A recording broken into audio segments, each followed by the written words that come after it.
নমস্কার শ্রোতা বন্ধুরা, সকলকে পরমাত্মার সন্ধানে চ্যানেলে স্বাগত। আমি আজকে এমন একটি শিক্ষণীয় কাহিনী এই ভিডিওতে আলোচনা করতে চলেছি, যেটা প্রথম থেকে শেষ পর্যন্ত শুনলে আপনার মনের মধ্যে জমে থাকা অনেক প্রশ্নের উত্তর আপনি পেয়ে যাবেন। তাহলে চলুন শুরু করা যাক মূল পর্বে। একদিন শ্রী বিষ্ণুর কাছে গরুর প্রশ্ন করলেন, যাদের পুত্র সন্তান নেই, শুধু কন্যা সন্তান রয়েছে, তাদের কি হবে?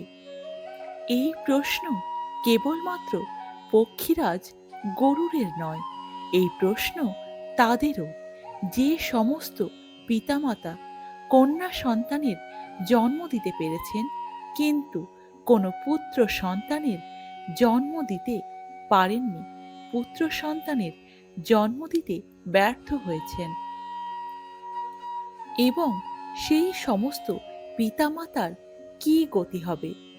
আর বেশি সময় নষ্ট করব না, চলুন মূল আলোচনায় ঢুকে পড়ি। একদিন বৈকুণ্ঠ ধামে পক্ষীরাজ গরুর অত্যন্ত চিন্তিত মনে শ্রী বিষ্ণুর পদসেবা করছিলেন। শ্রী বিষ্ণু তাকে জিজ্ঞেস করলেন, হে পক্ষীরাজ, তোমার মনে কিসের এত সংশয়? গরুর জোড়হাত করে বললেন, হে প্রভু, আপনি তো বলেছেন পুত নামক নরক থেকে যে ত্রাণ করে সেই পুত্র, তাই পুত্রই পিণ্ডদান করে পিতাকে স্বর্গলোকে পাঠায়। কিন্তু জগতে এমন অনেক ধার্মিক মানুষ রয়েছে যাদের কোনো পুত্র নেই, কেবল কন্যা সন্তান রয়েছে।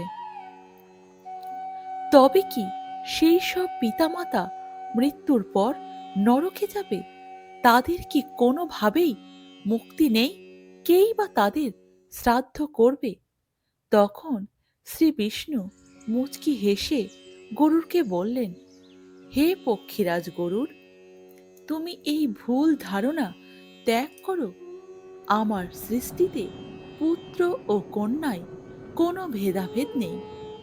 যদি কোনো ব্যক্তির পুত্র না হয়ে থাকে, তবে তার কন্যা অথবা দৌহিত্র অর্থাৎ কন্যার পুত্র বা নাতি শ্রাদ্ধ করার সম্পূর্ণ অধিকারী। শ্রী বিষ্ণু তখন গরুর পুরাণের প্রেতখণ্ড এবং স্মৃতিশাস্ত্রের নিয়ম ব্যাখ্যা করে শ্লোক শোনালেন। শ্লোকটি মনুসংহিতা ও গরুর পুরাণের সারাংশ। যথৈবাত্তা তথা পুত্র পুত্রেণ দুহিতা সমা, তস্মাত্তানি তিষ্ঠান্তাং কথামন্য ধনং হরে। অর্থাৎ পিতা যেমন নিজের আত্মা, পুত্র তেমনি পিতারই আত্মার স্বরূপ, আর কন্যাও হল পুত্রের সমান।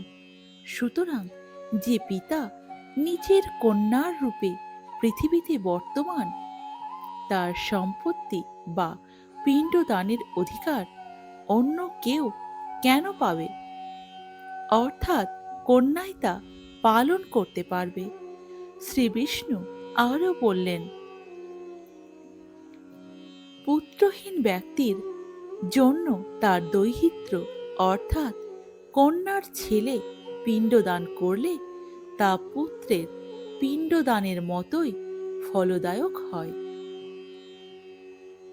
অকৃতা বা কৃতা ব্যাপী যৎ বিন্দেত সদৃশ্যাৎ সৌতম, পৌত্রী মাতা মহস্তেন দদ্যাৎ পিণ্ডং হরিদ্ধনম।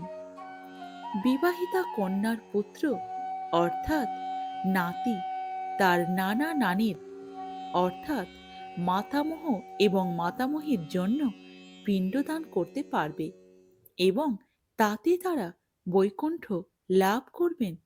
শ্রী বিষ্ণু বিষয়টিকে ভালোভাবে বোঝানোর জন্য একটি পৌরাণিক কাহিনী গরুরকে শোনালেন।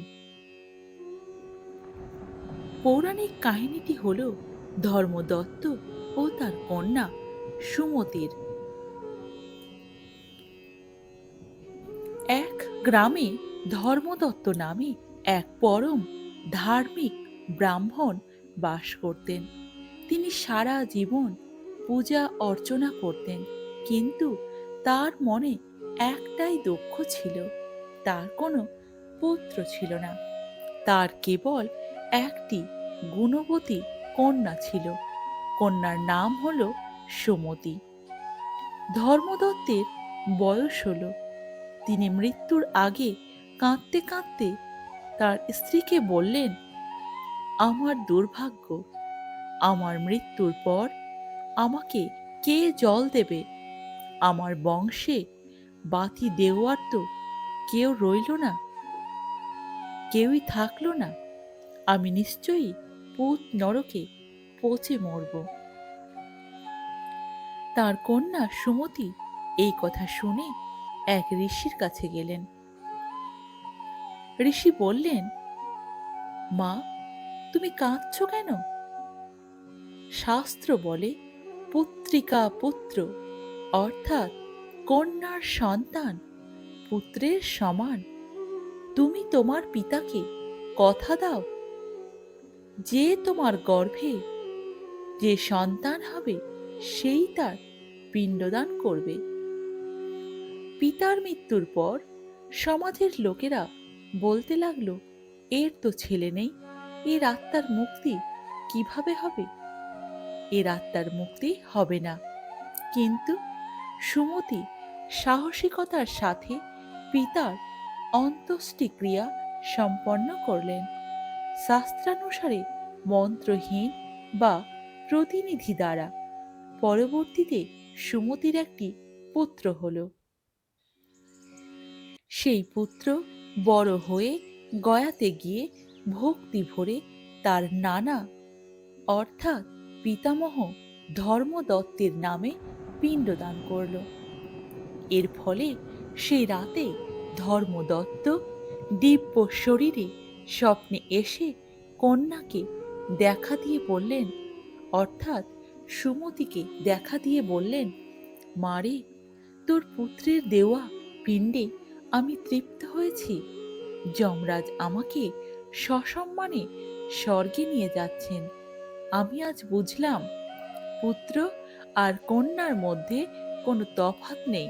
তুই আমার প্রকৃত সন্তান রে মা। এবার আরেকটি খুব ভালো একটা প্রশ্ন। গরুড় পুরাণের বিধি অনুযায়ী শ্রাদ্ধের অধিকারীকে কে কে শ্রাদ্ধ করতে পারবে? গরুড় পুরাণে স্পষ্ট একটি তালিকা দেওয়া রয়েছে যে পুত্র না থাকলে কে কে শ্রাদ্ধ করতে পারবে। সেই সারিটি হলো বা সেই তালিকাটি হলো জ্যেষ্ঠ পুত্র, কনিষ্ঠ পুত্রগণ, পুত্রের অভাবে পৌত্র অর্থাৎ ছেলের ছেলে, পৌত্রের অভাবে প্রপৌত্র অর্থাৎ ছেলের ছেলের ছেলে। এদের কেউ যদি না থাকে তাহলে পত্নী অর্থাৎ স্ত্রী, আর পত্নী না থাকলে কন্যা অর্থাৎ মেয়ে, কন্যা না থাকলে দৈহিত্র অর্থাৎ মেয়ের ছেলে, এরা কেউ না থাকলে ভাই বা ভাইপো। এই ধাপগুলি কিন্তু আমাদের শাস্ত্রে বলা হয়েছে। পুত্রাভাবে চ পত্নী স্যাৎ তদ্ভাবে চ সৌদর। পুত্র না থাকলে স্ত্রী সাধ্য করতে পারবে, আর স্ত্রী অক্ষম হলে বা না থাকলে কন্যা শ্রাদ্ধের সম্পূর্ণ অধিকারিণী। শ্রীহরি গরুড়কে বললেন, হে খগেশ্বর, যারা পুত্র নেই বলে হাহাকার করে তারা আসলে মায়ার বশবর্তী। কন্যা যদি ভক্তি ভরে পিতা মাতার সেবা করে এবং মৃত্যুর পর শ্রাদ্ধ করে বা করায়, তবে সেই পিতা মাতা অবশ্যই মোক্ষ লাভ করবেন। ভক্তি ও শ্রদ্ধাই হল আসল লিঙ্গভেদ শরীরের, আত্মার নয়। যাদের পুত্র নেই তাদের ভয়ের কোনো কারণ নেই। কন্যা বা কন্যার সন্তান অর্থাৎ নাতি পিণ্ডদান করলে তা 100 ভাগ গ্রাহ্য হয় এবং আত্মা শান্তি লাভ করে। সত্যি শ্রী বিষ্ণু এবং গরুরের এই কথোপকথনের মাধ্যমে আমাদের মনের মধ্যে জমে থাকা অনেক প্রশ্নের উত্তর আমরা পেয়ে গেলাম। ভিডিওটি যদি ভালো লেগে থাকে তাহলে চ্যানেলটিকে অবশ্যই সাবস্ক্রাইব করতে ভুলবেন না এবং কমেন্টে লিখবেন জয় শ্রীকৃষ্ণের জয়, জয় শ্রী হরির জয়।